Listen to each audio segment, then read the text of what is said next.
I think Walt Brown has the best theory on continental drift. Let me play this for you real quickly. This is what's called the hydroplate theory by Dr. Brown. To me, it answers a lot of questions. We can see on our planet 17 very strange features that can now be systematically explained as a result of a cataclysmic global flood whose waters erupted from subterranean chambers with an energy release exceeding the explosion of 10 billion hydrogen bombs. This explanation shows us just how rapidly major mountains formed. It explains the coal and oil deposits, rapid continental drift, why ocean floors have huge trenches and hundreds of canyons and volcanoes. It explains the formation of the layered strata and most of the fossil record, the so-called ice ages, and major land canyons, especially the Grand Canyon. The pre-flood Earth probably had one very large supercontinent containing lush vegetation, seas, rivers, and minor mountains. According to the hydroplate theory, the pre-flood Earth had a lot of subterranean water, about half of what is now in our oceans. This water was in interconnected chambers forming a thin spherical shell about half a mile thick, perhaps 10 miles below the Earth's surface. Increasing pressure in the subterranean water chamber stretched the overlying crust just as a balloon stretches when the pressure inside increases. Failure in the crust began with a microscopic crack, which grew in both directions at about 3 miles per second. The crack, following the path of least resistance, encircled the globe in about 2 hours.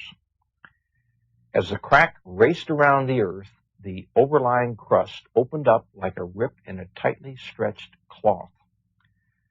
The subterranean water was under extreme pressure because of the weight of the 10 miles of rock pressing down on it. So the water exploded violently out of the rupture. Calculations show that all along this globe-encircling crack, fountains of water jetted supersonically over 20 miles into the atmosphere.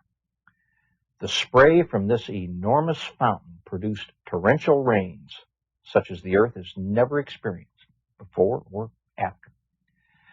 The Bible states that all the fountains of the great deep burst open on one day. And it describes these events about 4,500 years ago, which we can now tie together scientifically in cause and effect order as the hydroplate theory. The fountains of the great deep and the expanding steam produced violent winds. Some of the water jetting high above the cold stratosphere froze into supercooled ice crystals and produced some massive ice dumps, burying, suffocating, and instantly freezing many animals. The high-pressure fountains eroded the rock on both sides of the crack and even threw up the limy contents of many pre-flood seas. Huge volumes of sediments settled out of this muddy water all over the Earth. These sediments trapped and buried plants and animals, forming the fossil record. The flooding uprooted vegetation, moving it to regions where it accumulated and quickly became coal and oil by processes we can duplicate in the laboratory today. Experiments show that as erosion widened the rupture, its width became so great that the compressed rock beneath the subterranean chamber sprung upward, giving birth to the mid-oceanic ridge that wraps around the Earth like the seam of a baseball. The continental plates, the hydroplates, still with lubricating water beneath them, slid downhill away from the rising mid-Atlantic ridge. After the massive, slowly accelerating continental plates reached speeds of about 45 miles an hour, they ran into resistances, compressed, crushed, thickened, and buckled. The portions of the hydroplates that buckled up formed mountains. Those that buckled down formed ocean trenches. This is why these features are generally parallel to the oceanic ridges from which they slid.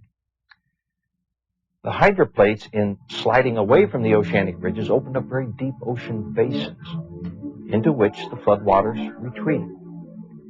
Every continental basin was naturally left brimful of water, producing many post-flood lakes. Each lake that grew from rainfall or drainage from higher elevations spilled over its rim at the lowest point of the rim. That eroded a little notch in the rim, allowing even more water to flow through the notch faster, cutting the soft flood-deposited sediments even deeper. This process accelerated until all the lake's water dumped through a very deep slit, forming a canyon. The largest of these was the Grand Canyon. North and east of the Grand Canyon was a huge lake that I have identified and named Grand Lake. Its dumping released more water than is in all 5 of the Great Lakes combined. Grand Lake spilled over its rim, eroded its dam, 20 miles south of Page, Arizona, catastrophically forming the Grand Canyon within a few weeks. There. That is Walt Brown's hydroplate theory, which to me makes the most sense of anything I've seen. It explains several things. If the crack would widen around the mid-Atlantic ridge as the water is shooting out, it's going to spread out, allowing the basalt underneath to bulge up, which is precisely what happens. As the basalt bulges up, it's going to get cracks in it, and it's also going to slide the superimposing plates away from them. They're going to slide and run into something else, and it would explain the compressed mountains we see in, for instance, British Columbia, where the mountains are smashed from the end. I mean, the wrinkles go up and down. The mountain it's like somebody pushed carpet up against the wall, causing it to wrinkle. I think Christians need to have an answer for those kind of things, and this is one of the possible answers. When the basalt cracked, the water would rush into the crack, cooling it down, and cool rock holds a magnetic field. Hot rock will lose a magnetic field. So when they found what they said were magnetic reversals at the bottom of the ocean floor, they're actually finding the old cracks where the basalt broke, because there were going to be warmer and cooler areas from simply the water rushing in. Those cracks are probably now all full of sediments. So don't let them tell you there are magnetic reversals. There may be a few from the rocks flipping over at the flood, but I think a much better theory is the hydroplate theory.